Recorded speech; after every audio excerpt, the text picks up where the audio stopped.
Oke, Bismillahirrahmanirrahim. Assalamualaikum warahmatullahi wabarakatuh. Perkenalkan nama saya Yuda Dwi Priandani dengan nomor induk mahasiswa 2255201261 dari kelas D2 Informatika. Jadi dalam video ini saya mewakili kelompok saya untuk memberikan sebuah demo demo untuk penjalanan dari aplikasi atau RESTful API server yang sebelumnya sudah kami buat untuk pengumpulan final project dari mata kuliah basis data yang mana dosen pengampunya itu adalah Pak Dias Prianggodo. Sebelumnya terima kasih untuk Pak Dias Prianggodo selaku dosen pengampu. Jadi di sini langsung aja kita mulai. Pertama tentu saja kita nyalakan terlebih dahulu XAMPP-nya. Kita nyalakan untuk server Apache dan MySQL-nya agar terhubung ke database kita. Oke, sebentar. Jadi di sini kita buka dulu ya Visual Code. Oke, di sini rancangan codingan untuk RESTful API server yang sudah kelompok saya buat. Di sini kita akan berfokus ke database toko online, lebih tepatnya tabel user. Jadi di sini sebelumnya saya sudah menyediakan database-nya, yang mana salah satu tabel dalam database-nya itu ada tabel user, yang dimana sudah ada 5 data sebelumnya. Oke, pertama kita jalankan dulu, kita ke terminal, kemudian kita jalankan php spark search enter. Kemudian kita beralih. Setelah oke, sini kita pindahin dulu ke Google Chrome aja agar lebih mudah. Oke, welcome to Code Igniter 4.5.7. Jadi di sini saya menggunakan framework Code Igniter versi 4, di mana bahasa pemrogramannya sini kita menggunakan PHP untuk membuat RESTful API server yang database kita udah sediakan sebelumnya. Oke, langsung saja kita ke link demo untuk request query-nya. Di sini menggunakan Postman. Di sini sudah kita sediakan Postman-nya. Kita copy aja di sini. Oh iya, sebelum itu kita masuk dulu. Kita cek apakah udah masuk dengan cara localhost 8080/user karena kita menggunakan table user. Enter. Kemudian di sini akan menampilkan datanya untuk tes apakah sudah terhubung sesuai ada 5 data sesuai dengan data yang ada di database yang sudah disediakan sebelumnya. Kita copy aja berarti ini. Kita copy ke sini. Set. Jadi kita get, kita menggunakan endpoint get, artinya kita meminta data yang ada di database yang terhubung dengan localhost. Data-data yang ingin kita itu, yang ingin kita minta data tabel user, kita send. Maka di sini dia akan menampilkan data yang kita minta. Jadi dari database-nya itu merespon, ini loh data-data yang kamu minta, ada 5. Dalam format apa? Dalam format JSON di sini. 5 data sesuai dengan yang ada di database kita.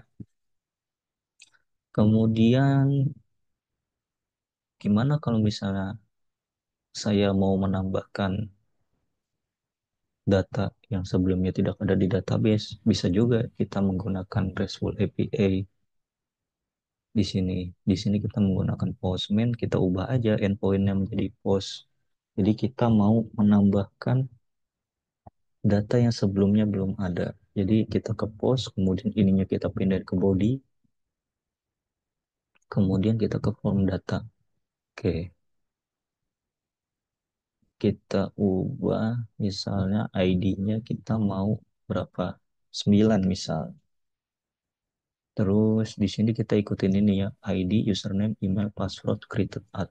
Berarti ID-nya udah 9, kita ganti kita tulis username. Username-nya misal saya mau eh, Hazard, aja. Hazard, Hazard 13 misal. Username Hazard 13, terus emailnya misal kita mau, kita tulisin aja sini. Punya apa? Hazard, misal kita salahin penulisan email. Misalnya Hazard 12345. Penulisan email kan seharusnya tidak seperti ini, tapi kita coba penulisannya kita sengaja salahin. Kemudian password passwordnya semisal kita mau password 1 2 3, kita samain aja. Kemudian created ad. Nah, created ad-nya aja kita ikutin ya. Berarti, nah seperti ini. Misal seperti ini, apakah bisa kita coba send dulu requestnya? Dan ternyata di sini ada pemberitahuan 400 bit request, artinya adalah request yang kita minta itu ada kesalahan hingga servernya itu tidak mengerti apa yang kita mau, makanya menampilkan di sini error. Apa? Kenapa kok nggak bisa? Oh, ternyata emailnya tidak sesuai, penulisan emailnya salah. Jadi oke, kita perbaiki. Semisal emailnya azad 13 at example.com. Nah, karena hanya berupa contoh, misal kita send, apakah bisa? Maka respon yang diberikan adalah 200 oke, artinya requestnya sudah sukses. Dan di sini message yang diberikan data berhasil ditambahkan. Kenapa? Karena ya di codingannya udah kita atur sebelumnya. Nih, karena tadi nggak bisa, karena emailnya tidak valid. Makanya muncul pesan berupa email tidak sesuai. Begitu. Misal kita mau nambahin data baru, ID-nya 10. Oh iya, tadi karena udah berhasil kita tambahkan, otomatis yang ada di database kita, yang tadinya hanya ada 5 data, kalau kita refresh, maka data yang tadi kita tambahkan otomatis akan muncul di sini. ID 9, Hazard 13, Hazard 13 example.com. Di sininya juga otomatis akan ada, yang tadinya cuma ada 5. Kalau kita refresh, maka muncul data yang baru kita tambahkan tadi. Kurang lebih itu cara untuk menambahkan data yang kita mau ke database menggunakan RESTful API. Misal kita mau tambahin data baru lagi, misal value-nya 11. Username-nya kita ganti, misal Anthony. An Anthony. Terus emailnya kita Anthony. Anthony 13 juga. Tapi kita mau semisal passwordnya nggak diisi nih. Kira-kira bisa nggak? Coba kita send. Nah, maka di sini respon yang akan diberikan 400 bit request. Kenapa? Karena passwordnya itu wajib diisi, nggak boleh kosong. Karena di codingan yang udah kita rancang sebelumnya memang harus required, harus terisi, wajib terisi. Kalau tidak, maka pesan yang akan ditampilkan password wajib diisi, bit request. Begitu kurang lebih. Coba kita isi passwordnya. Password 123. Kalau kita send, maka otomatis data berhasil ditambahkan. Kalau kita refresh di sini, maka datanya akan bertambah. Dan kalau kita refresh di database-nya, otomatis juga akan bertambah. Nah, begitu kurang lebih. Terus gimana kalau misalnya kita mau mengedit, mengedit data yang sebelumnya udah ada di database? Bisa kita menggunakan RESTful API mengeditnya. Kita ubah aja endpoint jadi put. Terus ininya ke sini. Kita ubah aja apa yang mau diedit. Misal, oh ya di sininya jangan lupa diisi seperti ini.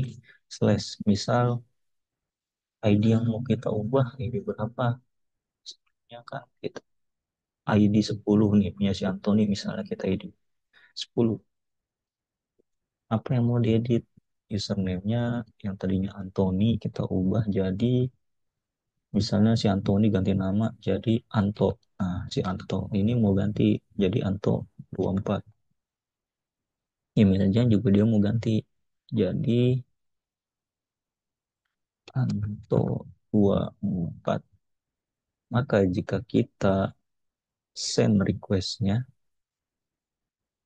maka di sini akan menampilkan data berhasil diubah, query-nya 200 oke, artinya request yang kita mau sukses, dan data yang diubah itu username-nya dan emailnya menjadi ini.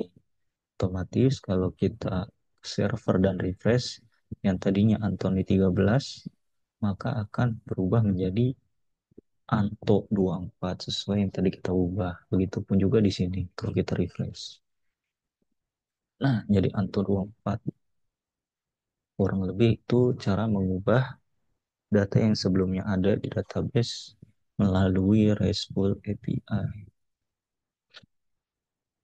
Selanjutnya, menampilkan data udah, eh, membuat data baru sudah, mengedit data yang sudah ada juga udah. Apakah kita bisa juga menghapus data yang tadinya ada di database menjadi hilang? Bisa juga. Ya kita ubah aja sini query endpoint-nya menjadi delete. Di sini diisi data yang mana yang mau kita hapus. Data yang ada di tabel user dengan ID 10. Maka kalau misalnya kita send request-nya 200 oke, artinya request successful dan data yang dan pesan yang akan muncul data berhasil dihapus. Begitu. Maka otomatis yang ada di server ini pun kalau kita refresh data Sianto otomatis akan menghilang. Begitu juga di sininya. Nah, jadi hilang. Jadi misal kita mau menghapus data 14, 14, data 14 mau kita hapus nih dengan data ID 14. Kita send request, maka di sini 404 not found. Kenapa? ID tidak ditemukan karena memang di database kita hanya ada data ini, data 14 tidak ada. Begitu. Kurang lebihnya seperti itu untuk eh, menambah menampilkan get, menambah post, mengedit put dan menghapus delete data ke database melalui RESTful API. Oke, kurang lebih itu mungkin video bahasan demo aplikasinya. Mungkin jikalau ada kesalahan kata ataupun maksud yang kurang tersampaikan, saya mohon maaf selaku salah satu anggota kelompok saya. Saya mema saya mewakili kelompok saya memohon maaf jika ada yang kurang sesuai, ada yang kurang berkenan dalam kata-kata, dan juga ingin mengucapkan terima kasih Wassalamualaikum warahmatullahi wabarakatuh.